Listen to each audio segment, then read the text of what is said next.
principio comenzamos la clase así. Si veo que alguno intenta ingresar,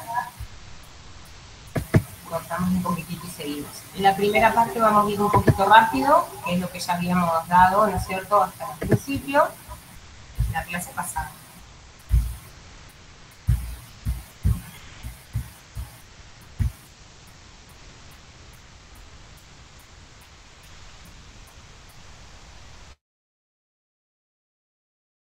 ¿Se ve bien ahí la presentación? Sí, profe, se ve. Súper.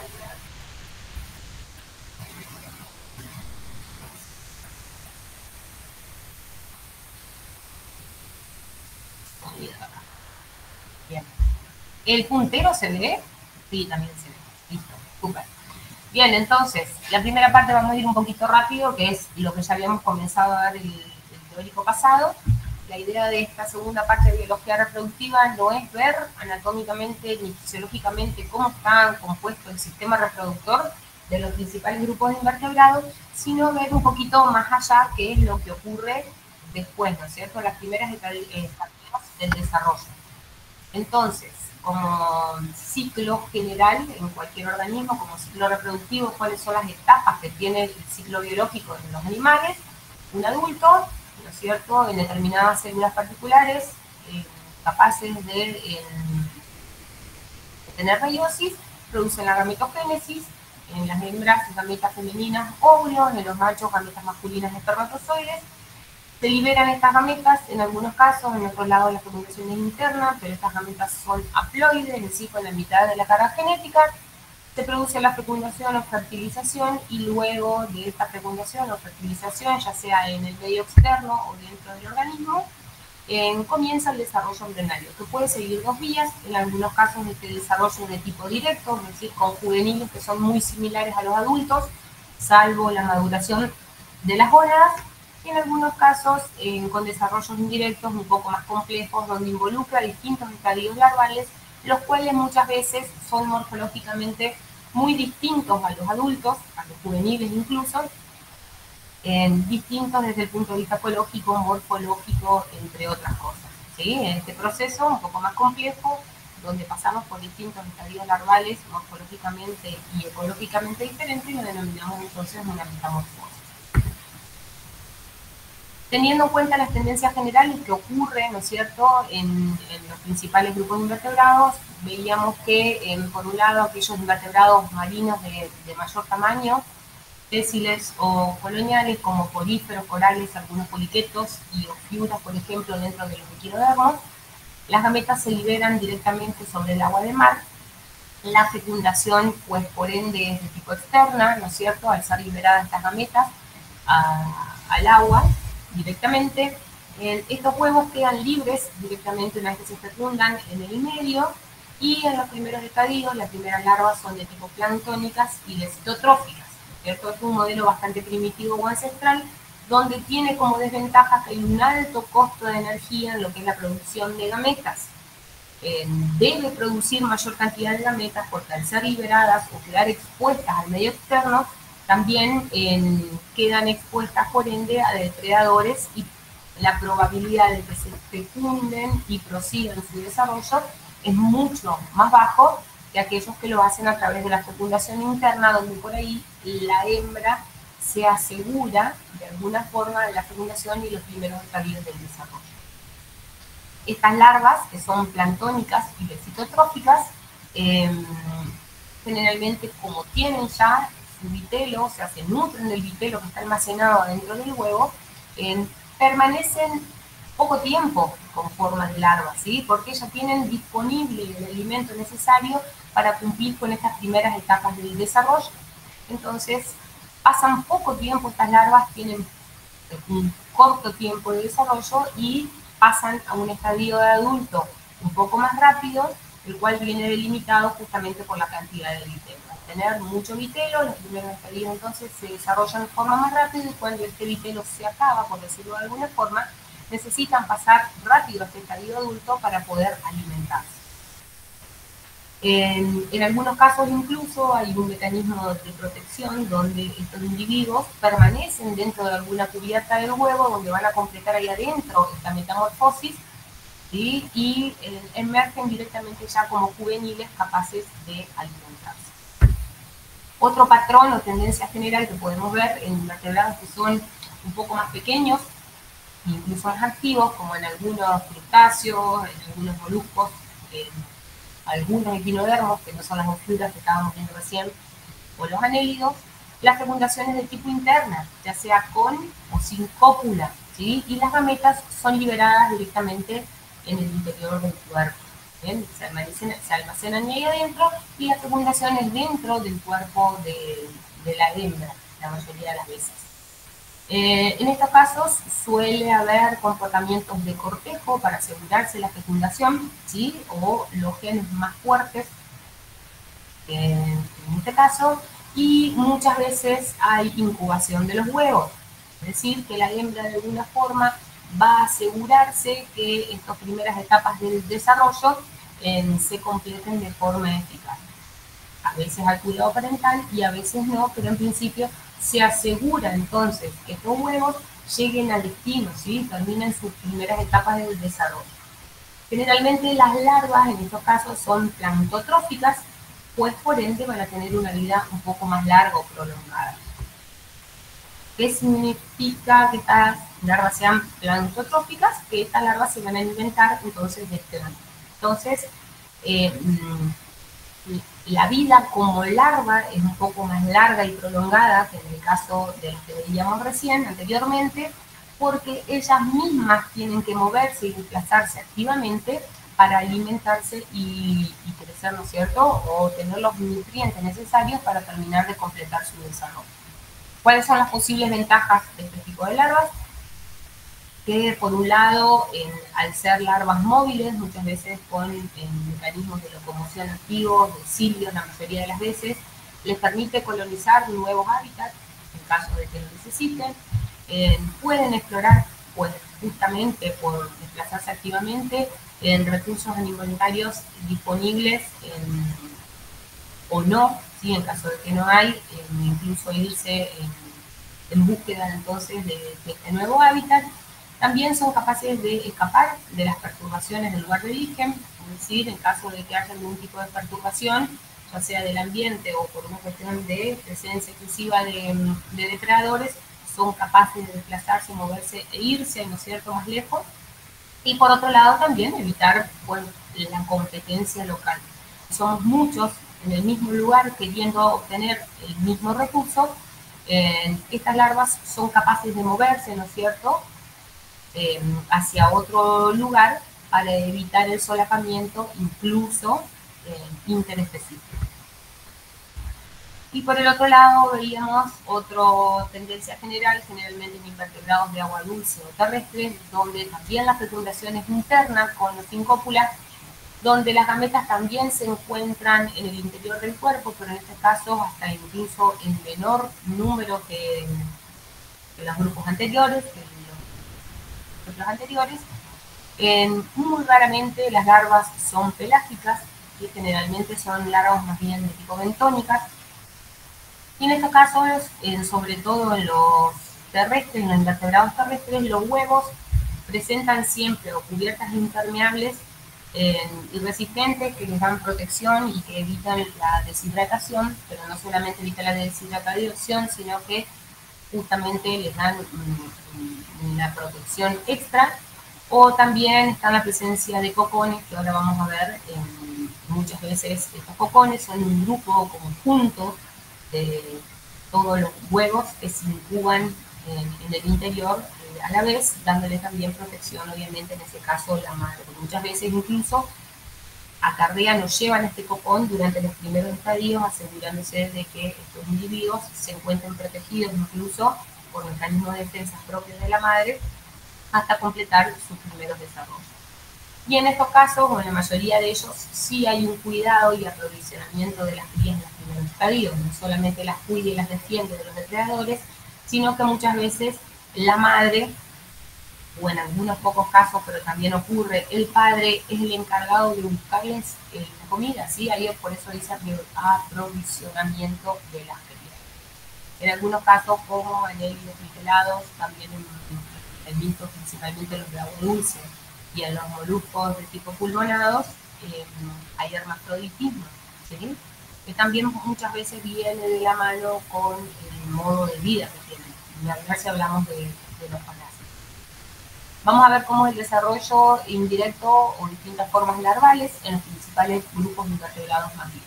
Acá habíamos quedado de la vez pasada. Los poríferos, ustedes ya algo vieron cuando vieron el desarrollo del filum del grupo general, en principio tienen una fermentación interna, donde dependen de las corrientes de aguas, ¿no es cierto?, para lo que es la liberación de las gametas y la fecundación en la esponja in situ. Las larvas son lesitotróficas, es decir, que van a depender entonces del vitelo presente en el huevo en los primeros estadios de desarrollo, y puede dar origen a una anfiblácula, que generalmente es hueca, que tiene dos polos, como están viendo acá hacia la derecha, donde hay macrómeras y micrómeras bien definidas, que sufren inversión, ¿sí? Y terminan originando una larva que es de tipo plánula, la cual es maciza, perdón, una parenquímula, que es maciza, no una larva, que es la que sufre migración a nivel celular, se invierte, se deja caer, se apoya sobre el sustrato, acá se la ve, la larva parenquímula, y que termina originando luego el desarrollo completo de algo de esto ustedes estuvieron viendo cuando dieron reproducción. En el caso de los nidarios hay un desarrollo de tipo directo, como en el caso de la hidra, con la fecundación que puede ser interna o externa. Sin embargo, en otros casos dentro de los nidarios podemos encontrar un desarrollo de tipo indirecto, y en este caso hay la presencia de una larva plánula, como ven acá. El nombre da origen, ¿sí?, a la forma en principio, es una larva completamente plana, donde fíjense que va a estar formado por una única capa de un ectodermo, que va a ser ciliado, donde hay un endodermo interno que rodea una cavidad, que es el celenterón o cavidad gastrovascular, ¿no es cierto?, rudimentaria, la que luego va a cumplir esa función o rol, y en el medio se observa la presencia de la mesoglea, que recordemos que no era un verdadero tejido, ¿sí? Este tipo, o la presencia de esta larva de tipo plánula, se da en la mayoría de las especies. Uno de los ejemplos que ya vimos en Aurelia o Aurelia, por ejemplo, esta larva plánula, al tener toda esta ciliación en la parte del ectodermo más externo, tiene la posibilidad de hacer una natación, ¿no es cierto?, activa, buscando, ¿no es cierto?, un nuevo lugar donde asentarse, una vez que encuentra un lugar, se deja caer, ¿sí?, y se apoya sobre el sustrato, y la mayoría de ellas termina dando la forma polipoide, que es un tipo de reproducción asexual dentro de los nidarios, y luego va a eliminar las medusas en el caso de que pase por ambos estadios. Acá lo vemos de vuelta en el ejemplo de Aurelia aurita, ¿no es cierto?, donde la medusa adulta, capaz de producir las gónadas, en algunos casos las medusas pueden ser hermafroditas, es decir, tener ambos sexos, o puede haber medusas macho y medusas hembra. La fecundación generalmente es externa, ¿no es cierto?, donde se fecunda el óvulo y el espermatozoide, produciendo el cigoto. Este cigoto se desarrolla en una larva plánula, con las características que les comentaba recién. Esta larva plánula tiene una natación activa, busca un buen lugar donde asentarse, se deja caer, se apoya sobre el sustrato, y comienza la diferenciación en un estadio o etapa de pólipo, ¿sí?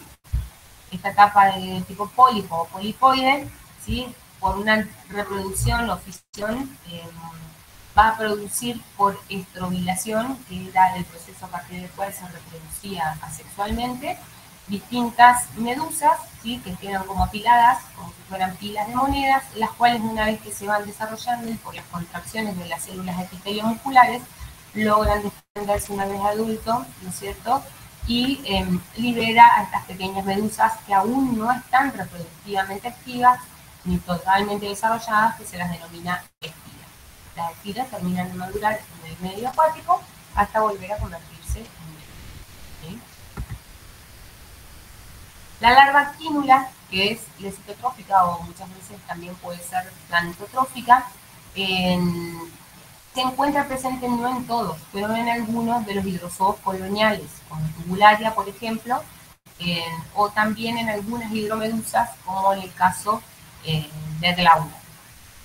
Fíjense que luego, esta larva plánula, ¿no es cierto?, que veíamos recién, aparece un nuevo estadio que es la de esta larva que se llama actínula. Fíjense la morfología, que es completamente distinta, presenta como una serie de brazos o tentáculos, con las cuales se arrastra por el fondo y nada, ¿sí? No solamente puede nadar, sino que lo utiliza como pies o brazos, con los cuales puede caminar por el fondo. ¿Bien? En estos casos, la medusa, fíjense, pasa no solamente por el estadio de cánula, sino que puede aparecer esta larva actínula. No están todos los grupos de nidarios, pero sí en muchos de ellos. Pasemos a los platelmintos. En los platelmintos, principalmente en los tubularios, hay cópula, o sea que tenemos, acuérdense que había mucho hermafroditismo, pero siempre la fecundación era cruzada, no había autofecundación, salvo en algunos cestodeos donde podía haber autofecundación, pero en principio la fecundación es cruzada, es decir, que si bien cada individuo tiene el sistema reproductor tanto femenino como masculino, depende de la cópula con otro individuo para que haya fecundación. ¿Se entienden entonces lo que es la cópula o la fecundación cruzada, ¿no es cierto? Por más de que sean hermafroditas, sí o sí necesitan de la cópula con otro órgano.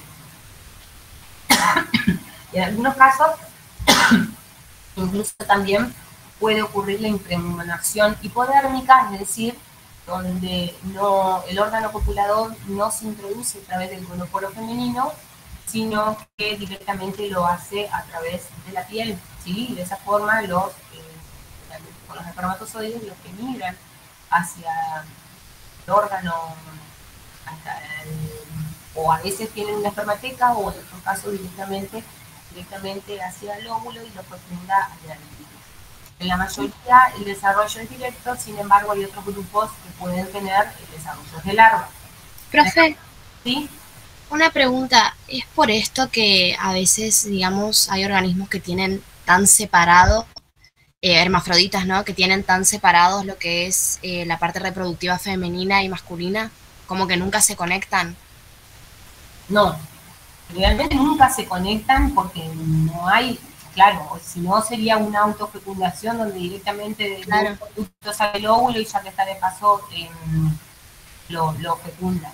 A ver, si bien tienen la posibilidad de ser macho y hembra a la vez, lo negativo de que se autofecundan es que no hay variabilidad genética, ¿no es cierto? Claro. Okay. Eso es lo negativo. Entonces nunca se conectan en un... No se conectan, no hay forma en que se conecten.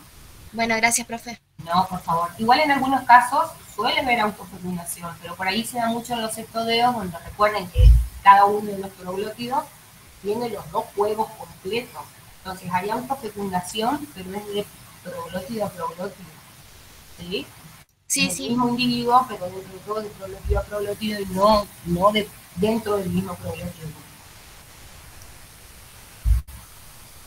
Bien, entonces, en algunos casos decimos que puede haber desarrollo larvario.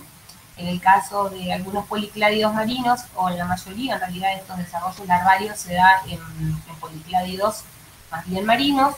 Puede estar la larva de Müller, que es esta que ustedes están viendo ahí, que es planctónica y que se caracteriza por la presencia de como si fueran lóbulos, generalmente en número de 8, como la que están viendo ahí en el videito. Y en algunos casos también puede aparecer, además de esta larva de Müller, la larva de Bott, que a diferencia del anterior, o sea, la distingue del anterior, porque en vez de tener 8 lóbulos ciliados, ya hay un poco más de definición y está más desarrollado, donde tiene 4 lóbulos bien ciliados, ¿sí? En este caso ya incluso empiezan a aparecer bosquejos de los órganos, incluso algunos órganos internos consorcios que ya están un poco más desarrollados. Fíjense que son fáciles de identificar, ahora corro la flechita para que lo vean, por la presencia de los ocelos, ¿sí? Pero esos lóbulos son bastante fáciles de reconocer. Ambas larvas, ya sea la de Müller o la de Bock, son plantotróficas, ¿sí? O sea que dependen de alimentarse del plancton para poder terminar o cumplir su desarrollo. Veamos un ciclo bastante generalizado dentro de los nemátodes. En los nemátodes hay fecundación interna con un desarrollo directo, es decir, que de un adulto que pone un huevo, ¿no es cierto?, embrionado, se desarrolla una larva que va creciendo con los distintos estadios, que también se los denomina larvas, pero crecen siempre a través de las mudas. ¿Bien? ¿Se acuerdan que era justamente una de las características que los unía o los emparentaba con los episozoos, ¿sí? Justamente por la presencia de la muda? Bueno, en este caso, nace un individuo que se denomina larva, y esta larva, a través de sucesivas mudas, completa su desarrollo hasta llegar nuevamente a un estadio adulto. En el caso de los nemátodes es muy frecuente la presencia de la eutelia. ¿Se acuerdan lo que era la eutelia?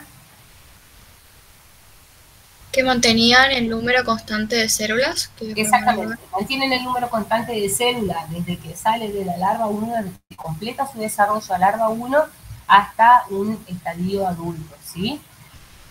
Ocurre algo particular en el caso de las larvas de los nemátodes. Esta larva 1, que sale del huevo, ¿sí?, muda a una larva 2. Cuando las condiciones son favorables, continúa su desarrollo, ¿no es cierto?, una larva 3, ¿sí? Fíjense que en cuestión de horas puede hacerlo, la larva 1 a 12 horas, si las condiciones ambientales son favorables, ya puede pasar a una larva 2. Esta larva 2, si las condiciones siguen siendo óptimas, pasa a una larva 3 en cuestión de horas. Unas 8 horas más aproximadamente, según algunos estudios, puede pasar a una larva 4, y en cuestión de 10 horas más puede pasar a un estadio de adulto joven y luego a un adulto. Fíjense que en cuestión de un día y medio, un huevo, ¿sí?, embrionado, el cual puede completar su desarrollo, pasa de una larva 1 a un individuo adulto listo para reproducirse. Sin embargo, en algunos casos, cuando las condiciones no son favorables, esta larva 2, en vez de continuar su desarrollo, la larva 3, 4, juvenil, adulto y adulto, pasa por un estadio, en un estado de diapausa, ¿sí?, donde frena su metabolismo por completo, porque las condiciones ambientales son adversas y no puede terminar de desarrollarse, formándose lo que se denomina esta larva Dauer. Bien, esta larva, fíjense que tiene una cutícula muchísimo más gruesa, por eso está coloreada en este gráfico de otro color, es capaz de sobrevivir a condiciones adversas durante muchos meses, varios meses, hasta que las condiciones favorables vuelvan a restituirse, y una vez que las condiciones favorables vuelven a restituirse, esta larva de tipo Dauer puede continuar su estadio de desarrollo a una larva 4 y así completar el ciclo, ¿sí? Rotífero. No sé si vieron algo del desarrollo mientras vieron el teórico de los rotíferos, pero bueno, en principio estos individuos presentan una fecundación de tipo interna, incluso muchas veces se da lo que es la impregnación hipodérmica, ¿bien?, para el ingreso de las gametas masculinas dentro de las gametas del cuerpo de la hembra, ¿sí? El desarrollo la mayoría de las veces, si no todas, es directo, y en este caso también puede ocurrir la eutelia, lo mismo que con los nemátodes. El ciclo de vida, el ciclo biológico general es muy rotífero, presenta lo que es la alternancia de generaciones, donde en las épocas favorables, ¿sí?, cuando las condiciones ambientales tienen los recursos disponibles a flor de piel, ¿sí?, son favorables, ¿no es cierto?, para el desarrollo, las hembras, que son diploides, ¿sí?, acá tenemos una hembra diploide, consideradas amícticas, producen nuevas hembras con la misma carga genética, ¿sí? A través de lo que se denomina la partenogénesis. ¿Saben ustedes más o menos lo que es la partenogénesis? Es la autofecundación, ¿no? No hay autofecundación directamente. Una gameta más femenina, donde directamente, a ver si la célula de por sí es diploide, la gameta femenina no sufre meiosis, sino que sufriría un proceso muy similar a la mitosis. Entonces esa gameta es capaz de producir un nuevo individuo sin que haya fecundación de la gameta masculina. Vendrían a ser como clones, por decirlo de alguna forma, de la madre, ¿bien? Esto se da en condiciones ambientales favorables. ¿Por qué se dan las condiciones ambientales favorables? Porque es capaz de aumentar una población de una especie o un individuo debido a que los recursos son suficientes para todos los individuos.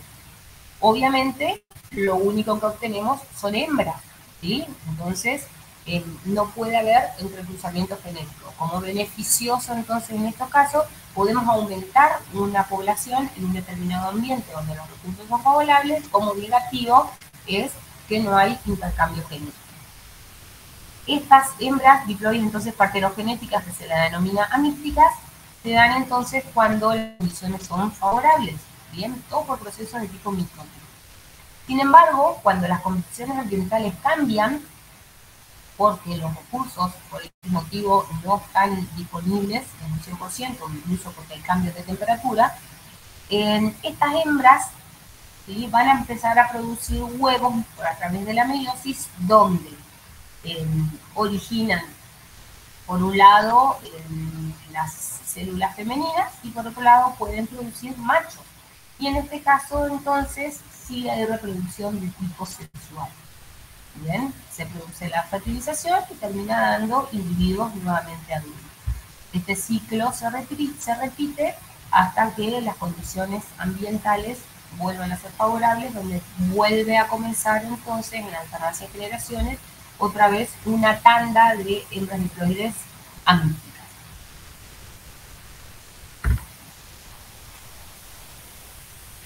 Bien, pasamos a los anélidos. Bueno, los anélidos en general, los poliquetos, la mayoría son dioicos, salvo en algunos serpúlidos que son más bien hermafroditas. Ocurre un caso bastante particular, no en todos, pero en algunos poliquetos, principalmente marinos, donde el individuo, fíjense que cuando las condiciones ambientales son favorables, presentan una región que se denomina átoca, que son formas asexuadas, ¿sí? No hay reproducción directamente en estas partes o en estos segmentos del individuo. Sin embargo, pueden producir una región que se llama epítoca, que es la que vemos acá abajo, donde es la parte de la sexual, ¿sí?, donde se producen las gametas.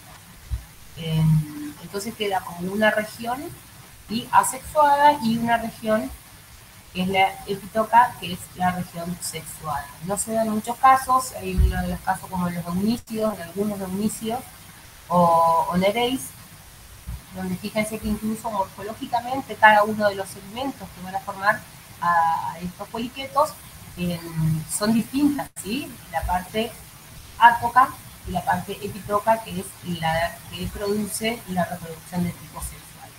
Igualmente, esta región, ¿sí?, lo que hace es liberar las gametas a través de determinados gonoductos particulares, y libera directamente las gametas hacia el medio externo, y la fecundación suele ser externa. También lo puede liberar por nefridioporos o también en algunos casos por los celomoductos. Incluso en algunos casos directamente se rompe, ¿sí?, la pared y libera a través de la ruptura corporal general a las gametas. Se registró algunos casos también de incubación, o sea que la hembra se encarga de incubar a los huevos en los primeros estadios del desarrollo, como estamos viendo en este caso en Psilidae, una familia donde varios géneros dentro del grupo la hembra, una vez que pone o se fecundan los huevos, las acarrea o las lleva, muchas veces el mismo parapodio tiene expansiones que le permiten sostenerlo y sostiene a la presa de huevos en los primeros estadios del desarrollo, y luego, una vez que nacen y maduran, se liberan al medio externo. Pero se conoce la presencia de algo de cuidado parental en algunos grupos dentro de lo que es la poliqueta.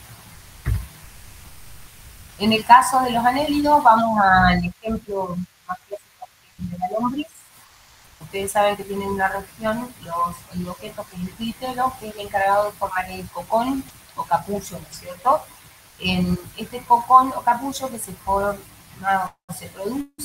en esta región por la presencia de las glándulas, se va desplazando hacia la región anterior a través del mismo movimiento del cuerpo del individuo, donde dentro de este cocón o capullo, fabricado por las mismas glándulas que tienen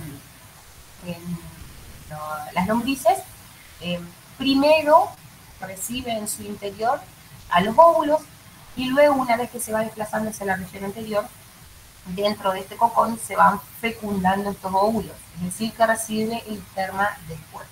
Igualmente, la fecundación siempre es cruzada, ¿sí? Requiere sí o sí que dos individuos, bien, por más de que tengan tanto el aparato genital femenino como masculino, porque son hermafroditas, siempre requiere que haya una cópula donde se ponen ambos individuos en posición paralela una del otro, y ahí es cuando hay transferencia del esperma de un lado hacia el otro. La fecundación justamente ocurre adentro del cocón, ¿sí? Y este cocón se va desplazando hasta la región adelante, donde además con la presencia del mucus se libera hacia el medio externo, y ahí directamente hay un desarrollo de tipo directo. Fíjense que acá se ve huevo o cocón con el individuo adentro, que ya está a punto de salir, pero vendría a ser una lombriz muy pequeñita. En realidad, según la especie, pueden por cocón nacer entre 1 a 20 individuos, ¿sí? No solamente uno. Generalmente duran el desarrollo completo unos 2 meses, y se reproducen cada 7 días, 1 vez por semana aproximadamente, ¿sí?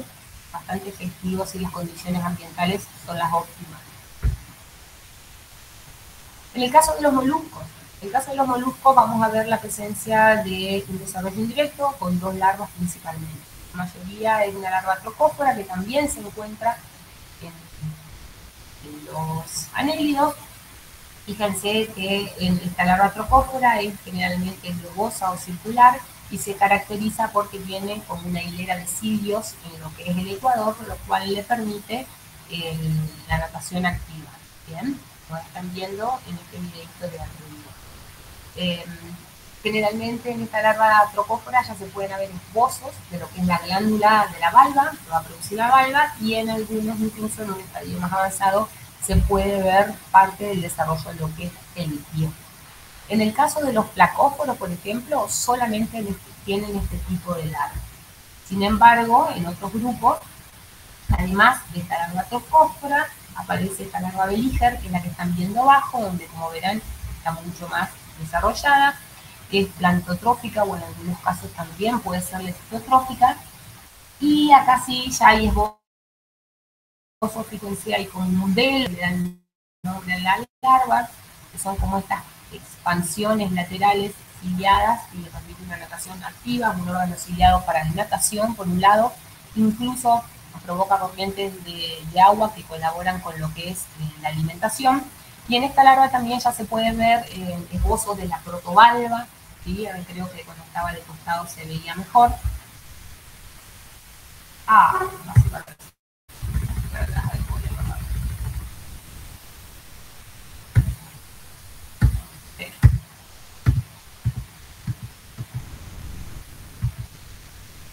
Ahí se veía, miren, cuando está de costado se ve incluso la protovalva, el desarrollo ya de la valva, en aquellas especies que tienen, ahí se ve, ahí costadito la valva, ¿cierto? La protovalva, se ve el desarrollo o el comienzo del desarrollo del pie, en aquellos casos de las especies que tienen opérculo, comienza la aparición o la diferenciación del opérculo, incluso si prestan atención ahí también se suele ver la presencia ya de ojos, ahí están, ¿sí? Como órganos fotorreceptores, tentáculos, y incluso se evidencia ya en esta larva el fenómeno de torsión,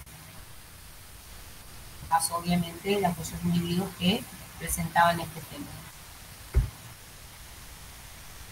Bien, seguimos dentro de los moluscos, vamos al ejemplo de Pomacea. No sé si en el práctico ustedes vieron la presencia de esa glándula ligamental en el caso de las hembras. En este caso, Pomacea tiene una larga vaga de tipo trocófora que se desarrolla dentro del huevo directamente. Las oviposiciones son bastante características, con esa coloración rosada sobre la vegetación, no dentro del agua, si bien el individuo adulto se maneja o vibras dentro del agua, lo hacen sobre la vegetación. Ahí dentro del huevo se desarrolla la larva, que es trocófora, y esta larva incluso se mantiene dentro del huevo hasta completar su desarrollo y emerge directamente como un juvenil. Una vez que está maduro, estos huevos comienzan incluso a ponerse como más blanquecinos y sale el juvenil, el cual se deja caer sobre la fuente del agua. Muchas veces estos huevos se los suele confundir con los de los renacuajos, que también tienen esa coloración. La diferencia entre uno y otro es que los huevos, la Pomacea, no los ponen directamente sobre el agua, sino sobre una ramita, vegetación, el bordecito de la pared, cerca del agua, para que una vez que el individuo esté desarrollado, salga y caiga sobre el agua, pero no directamente en el agua como un renacuajo. Y nacen directamente pequeños caracolitos, ¿sí? El desarrollo, si bien tiene una larva trocófora, esta no es visible externamente porque se desarrolla por completo dentro del huevo. Bueno, este es el caso de algunos moluscos, que es bastante particular. Tenía más fotos y después me di cuenta que no las puse. Los bivalvos marinos tienen una larva trocófora, lo mismo que el resto, y en algunos casos también tienen, si no la mayoría, larva belíger, con las mismas características que el resto de los moluscos. Y una particularidad en algunos casos de bivalvos dulceacuícolas, donde las larvas son parásitas de peces. Fíjense que la larva de estos bivalvos, del neogloquidio, como en el caso de Anodonta, tienen, fíjense, esa estructura como si fuera, parecen como unos ganchos, ¿sí? Parecen como las dos valvas, pero terminan teniendo esta forma de ganchos o espinas, porque se prenden generalmente o de la piel o de las branquias de los peces, ¿sí? Donde parasitan, porque se alimentan en principio de parte del tejido de donde se prenden, pero además ellos lo utilizan para aprovechar que el pez se mueve y como un mecanismo o método de dispersión. Cuando terminan su desarrollo, se sueltan y después nace obviamente el bivalvo adulto como tal, donde ya su forma adulta no tiene ese modo de vida parásito. Simplemente es la larva la que termina teniendo ese modo de vida de tipo parásito. Pasemos a los equinodermos, en donde la mayoría son dioicos, ¿sí? Algunos asteroideos, los holoturoideos, perdón, y muchos de los tiroideos pueden ser hermafroditas, pero no todos. La mayoría, la gran mayoría de las fecundaciones de tipo externa, y en algunos ahí está registrado que hay casos de incubación, es decir, que la hembra se encarga de incubar a los huevos, incluso en los primeros estadios del desarrollo, para asegurarse la supervivencia de las crías, ¿sí? Las formas larvales en los equinodermos son muy particulares y bastante complejas, donde incluso muestran bastantes relaciones entre una y otra, relaciones filogenéticas a partir de estas larvas. En principio, como teoría general, hay una larva, que es la mitreúdula, que ustedes están viendo acá en el centro, que vendría a ser como el antecesor de todo el tipo de larvas, de todos los tipos de larvas dentro de los equinodermos, por eso se lo llama una mitreúdula hipotética. y a partir de estas se cree que se formaron todo el resto de las larvas. Fíjense que si bien el adulto presenta una simetría de tipo radial, decíamos que era una simetría radial de tipo secundaria, ¿no es cierto? ¿Por qué? Porque justamente la simetría de estas larvas en principio es de tipo bilateral y luego el adulto desarrolla las características de una simetría de tipo radial. Generalmente estas larvas, fíjense que tiene como coronas o bandas de cilios, los cuales utilizan para la natación. En algunos tienen 2 bandas de cilios bien desarrolladas, en otros tienen más, forman como esta especie de orejas, por los cuales se les llama también aurículas. Suelen verse también en la larva los esbozos o la presencia de determinados osículos esqueléticos. En algunos casos tienen la presencia ya como desarrollo como si fueran de brazos, los cuales luego se corresponden con los brazos del estadio adulto. Generalmente estas larvas, auricularia, bipinaria y brachiolaria, son larvas que suelen tener los asteroideos. La vitelaria generalmente la tienen los holoturoideos. La larva Ophiocloteus, también está acá, la tienen las ofiuras, y Echinoploteus la suelen tener los erizos, ¿sí? Los equinoideos. Acá para que conozcan un poco cómo se suelen ver las larvas, acá están, asteroideos generalmente pasan por 2 estadios larvales, la bipinaria primero y después la brachiolaria, fíjense donde comienzan los esbozos o la presencia de los brazos, ¿cierto? Que después se van a corresponder con los brazos de la estrella o del asteroideo adulto.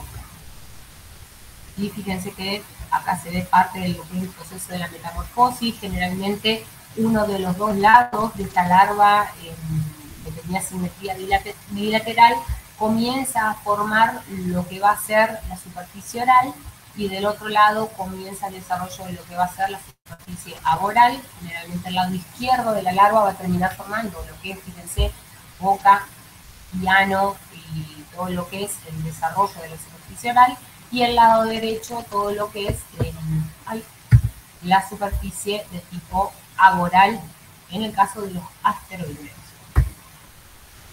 En los equinoideos, el Echinoploteus es la larva por defecto. Fíjense la forma bastante particular que tiene de 4 o 6 brazos. ¿Sí? Fíjense que la boca queda rodeando a lo que son los brazos y el ano queda en la superficie contraria, lo mismo que va a ocurrir después en el estadio adulto. Ophiocloteus es la larva característica de las ofiuras. Fíjense que tiene la base en general, tiene esta forma cónica, tiene 4 pares de brazos y comienza la presencia de osículos o la presencia de un esqueleto braquial, es decir, en estos brazos comienza o se puede observar la presencia de parte ya de lo que son los osículos que van a formar luego los brazos de las ofiuras.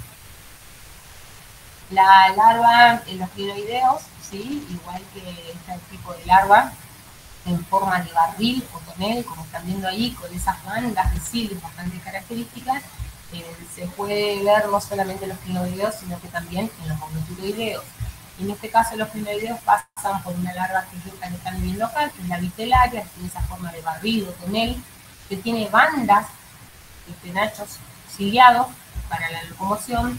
Generalmente son lecitotróficas, por eso también son mucho más grandes en ese desarrollo que tienen en el interior, y suelen tener un pequeño orificio que se llama foseta de adhesión, a partir del cual se van a adherir al sustrato. Acuérdense que muchos de los crinoideos muchas veces muy tipo al sustrato.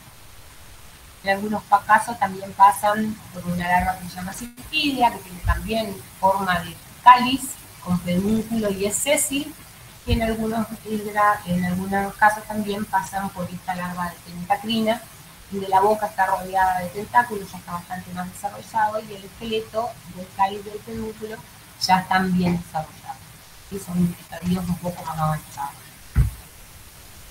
En el caso de los holoturoideos, ¿sí? Pasamos de la larva auricularia, clásica que habíamos visto, ¿sí? Donde es muy similar a la bipinaria, tiene esta forma como aurículas, comienza la aparición incluso en la base de algunos osículos, Después pasa también por esta larva, que es la doliolaria, que es muy similar a la vitelaria, con esta forma de tonel, las bandas, ¿sí? O cinturones ciliados, pero suele tener una serie de lóbulos apicales, ¿sí? Que son ciliados también. Y pueden tener otra larva más, la presencia de una tercera larva antes de pasar a los estadios adultos, que es la pentácula, donde sí ya tiene apéndices bucales, no, estos cinturones ciliados comienzan a desaparecer, ya no se las observan, y el esqueleto ya está bastante bien definido y además presenta una vida de tipo bentónica, ya se deja caer y se queda en el fondo, como va después luego tener el estadio adulto, el mismo modo de vida. Otras larvas características por la forma que podemos encontrar en invertebrados, dentro de los nemáteos, la larva filidio, ¿sí? Con esta especie de brazos o aurículas con natación activa. En los briozoos, la larva sifonauta, fíjense que esta forma tipo triangular, donde también ya comienza a observarse parte del desarrollo de lo que era el fósforo, lo mismo que en las coronillas, donde se llama la quimiotroca, y fíjense cómo tiene el desarrollo de muchos tentáculos, los cuales luego se convierten en los mismos tentáculos de los fósforos del adulto. Hacemos un poco donde por ahí los desarrollos son un poco más complejos o son más variados, ¿sí? En el caso de los crustáceos, la mayoría de las veces la fertilización es interna, donde los pleópodos, en la mayoría de ellos, terminan modificándose para lo que es la cópula. Bien, si hablamos de fertilización interna, tenemos que tener algún órgano copulador, donde muchas veces primer y segundo par de pleópodos son los que se modifican y en vez de cumplir una función de natación activa, se van a encargar entonces de cumplir esta función de órgano copulador. Muchas veces también podemos observar un gasto de energía generalmente muy grande de parte del macho, donde se ven cortejos, ¿sí? Un gasto de energía. ¿Por qué? Porque en principio el macho se esfuerza, por decir de alguna forma, por llamar la atención a la hembra, lo cual muchas veces hace que no solamente le llame la atención a la hembra, sino que lo hace visible al depredador. Fíjense, Uca, o el cangrejo violinista, donde el macho en su quela más grande hace un movimiento como si estuviera tocando el violín, por eso lo dice el violinista. Fuera de que lo ven al señor tirado y van a ver con detalle la cantidad de cangrejos acá. Fíjense que la hembra tiene para elegir y el macho tiene que lograr demostrar que es el más fuerte para poder fecundar a la hembra. En esos casos muchas veces lo que se suelen ver los machos, las hembras quedan enterradas cuando están grávidas y salen solamente en el momento de la espían desde abajo de la arena enterradas y salen en búsqueda del macho que consideren que es el más genéticamente, ¿no es cierto? El movimiento de la quela es muy particular, ¿sí?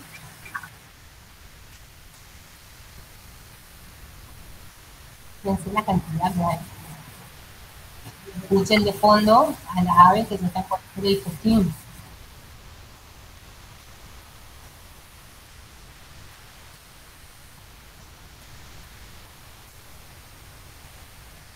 Voy a adelantar porque simplemente muestran, ¿no?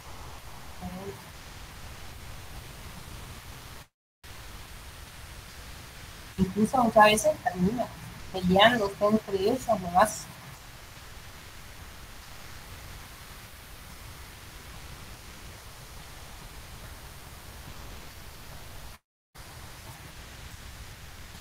Se matan entre ellos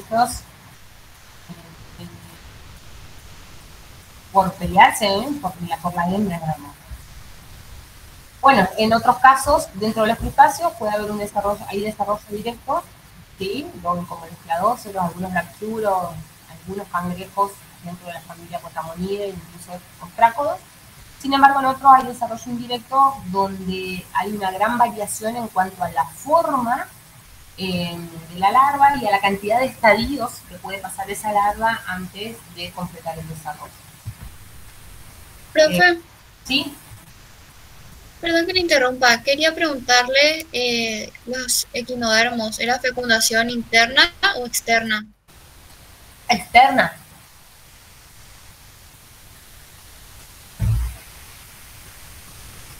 Gracias, profe. No de nada. Bien, miramos algunos ejemplos de desarrollo directo, como Cladócero recién les decía, algunas dentro de los potamonides, dentro de la familia cangrejo de la familia potamonides, los chacos, los brachiuros. Fíjense, bueno, esto vieron ustedes ahora cuando vieron dimorfismo, una hembra grávida llena de huevos, donde incluso fíjense que lo que hace la hembra es sostener esa presa de huevos con la modificación, en el caso de un cangrejo, el ser bentónico de todos sus pleópodos, que no los va a utilizar para la natación, la hembra los utiliza, ¿no es cierto?, para lo que es sostener limpieza de la presa de huevo, y ahí vemos, ustedes vieron claramente la modificación de estos pleópodos, el del macho, que los utiliza para la transferencia del esperma, ¿no es cierto? En algunos casos, entonces, podemos decir que hay incubación de los huevos. La hembra acá se asegura de que estén limpios, de que se alimenten y que se desarrollen en los primeros estadios, ¿sí? Entonces hay un cuidado parental en este caso.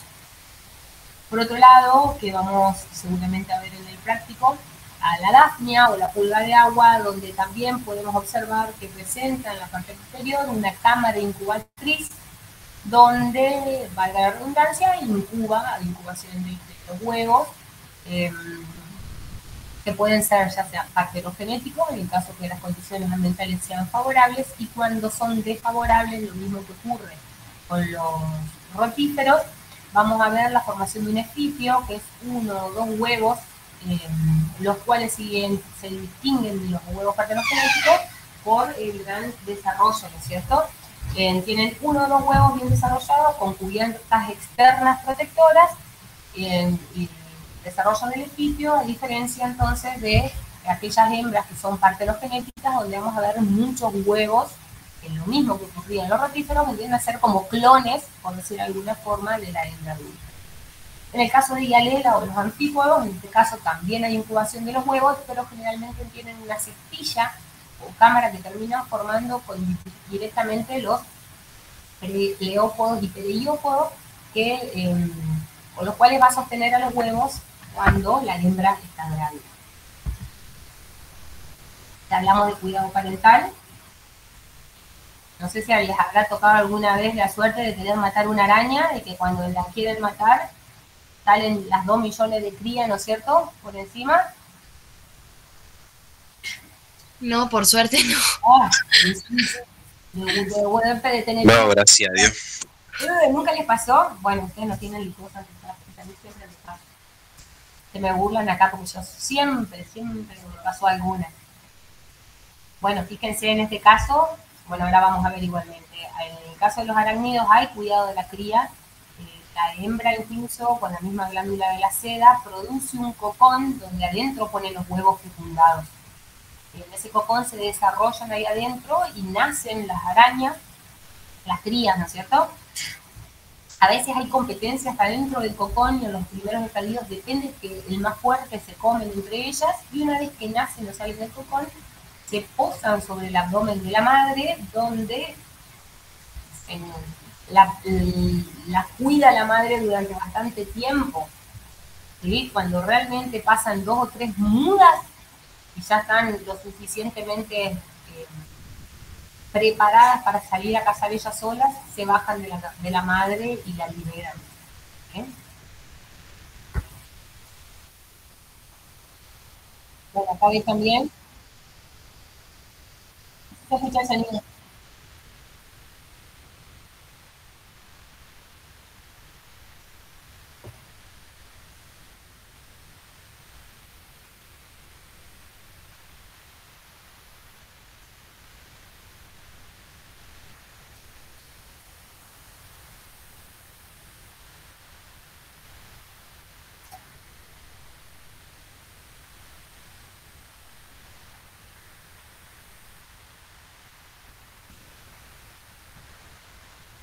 Pensé que lo que hacen en diciembre.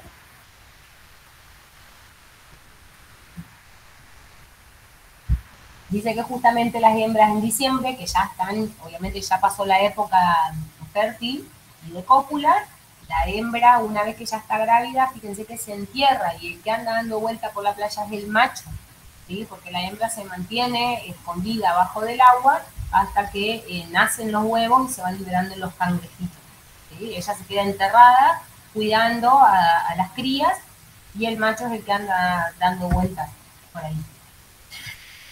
Bueno, como les decía hoy, en el caso de...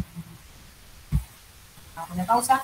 En el caso de los crustáceos muchas veces hay un desarrollo indirecto donde la forma, y hay una gran variación en cuanto a la forma y la cantidad de larvas, de estadios larvales que podemos pasar dentro de los crustáceos.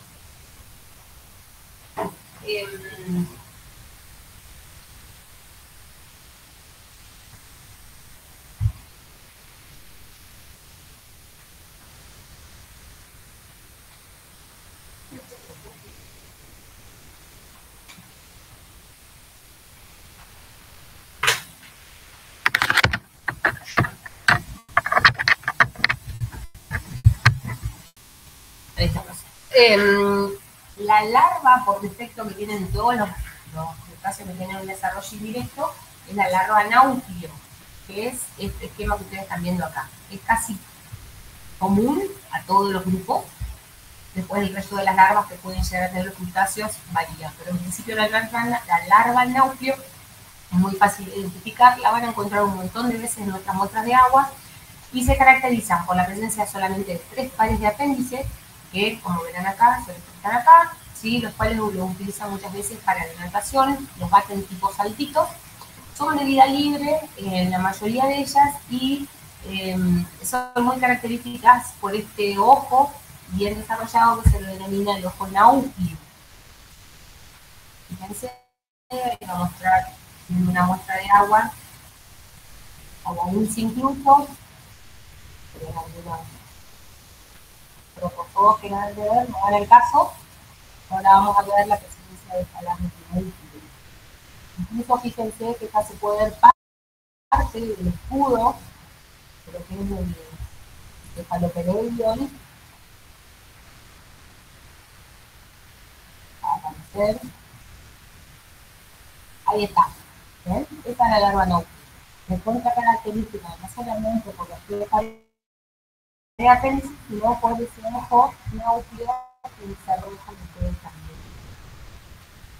El estadio larval es re común en la mayoría de los casos y casi común en todas las especies que tienen un desarrollo de tipo libre, ¿sí? Sin embargo, podemos pasar por distintos estadios, donde, fíjense, una larva nauplio en el primer estadio, que era como se les mostraba recién, sino que después de un par de mudas comienzan el desarrollo de los apéndices, fíjense, donde se hace notorio que son apéndices birráneos, que no se ubicaba tanto en los primeros estadios de la larva nauplio. En otros casos puede aparecer la presencia de otras larvas, es decir, que esta larva nauplio se va a desarrollar en lo que se denomina la larva protozoea, fíjense donde se alarga, se elonga, comienzan a aparecer el resto de los apéndices que luego van a formar principalmente lo que son los pedeiópodos, sin embargo no hay pleópodos. En la larva un poco más avanzada comienzan a aparecer, a desarrollarse los apéndices que van a formar los pleópodos, y en otros casos ya hay larvas mucho más específicas, la larva mysis, donde hay una segmentación de la parte del abdomen, además de la elongación del cuerpo, el desarrollo o la desaparición de muchos de estos apéndices, porque luego en el estadio adulto ni siquiera están. Este es otro ejemplo, la larva megalópoda, donde fíjense que hay un desarrollo del abdomen mucho más grande, incluso está flexionado, porque es una larva característica de muchos cangrejos. Los apéndices ya están bien desarrollados, completos, fíjense los ojos pedunculados, ya no es simplemente una mancha fotorreceptora, sino que comienzan a aparecer los esbozos de lo que van a ser los apéndices definitivos del adulto. Esto también, la larva zoea, es característica de muchos de los decápodos marinos, donde fíjense que es muy característica la presencia de esta espina, que se llama espina rostral. No hay apéndice, fíjense, lo que va a desarrollar luego el abdomen, parece más una larva de una pupa de un mosquito, que la de un crustáceo. Sin embargo, se ve la segmentación de lo que es el pereion, bueno, los pleópodos ausentes, algún que otro apéndice de los pereiópodos y la mancha ocular muy desarrollada. Pero esta espina cefálica por espina lateral es muy característica. Pero bueno, pasan por distintos estadios. Bueno, y en los arácnidos, como les mostraba recién, el desarrollo es directo, es decir, que del huevo van a ser simplemente que no hay estadio larval, va a aparecer una pequeña araña. Muchas veces estas arañas, lo que hace la araña madre es, hay mucho cuidado de la cría, muchísimo, donde algunas especies simplemente ponen el cocón y lo dejan en el ambiente, y otras, una vez que producen el cocón, que adentro está con lleno de huevos, o incluso las crías, que muchas veces comienzan a liberarse del huevo adentro del cocón y se quedan ahí adentro por determinada cantidad de tiempo, la madre las acarrea, ¿sí? Las lleva en su abdomen hasta que no salen y se desarrollan por completo. Como les decía en otros casos, encima, una vez que salen y se desarrollan, se suben al lomo o al soma de la madre, y hasta las 2 o 3 primeras crías, mudas, perdón, estas crías se mantienen dentro de lo que es el abdomen de la madre. Incluso muchas veces la madre les busca la comida, ¿sí? Mata a la presa y las crías se bajan a comer y vuelven a subirse al lomo de la madre. Bueno, acá se ve uno de los cocones. ¿Habrán visto en algún momento los cocones? Bueno, eso no me van a decir que no, que en su casa no tienen los huevos, entre comillas, de araña. ¿Eso sí vieron o no? ¿O son tan limpios ustedes que no tienen araña? Sí, eso sí, se llega a ver a veces. Se vuelto a la silla y van a encontrar cocones, seguro. Incluso las fechas. Sí, bueno, adentro de sus cocones pasa esto que está acá, está lleno de arañas, no hay una sola. Sí, hay muchísimas ahí adentro. Es como un nido de arañas eso. Incluso los cocones suelen tener distintas formas de ornamentación, algunas tienen pinchos, otras son lisas, más grandes, más chiquitos, y es re característico. Incluso creo que se utilizan en taxonomía los cocones para identificar géneros de araña porque tienen distintas formas.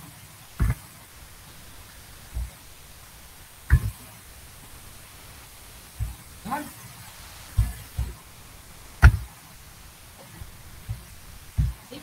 Ah, listo, ya terminé, por eso no avanzo más. Bien, chicos, hasta acá les martillé la cabeza por hoy. Ay, lo tengo un montón, hice 1 hora y pico, sin parar. ¿Se entendió algo? Sí, profe.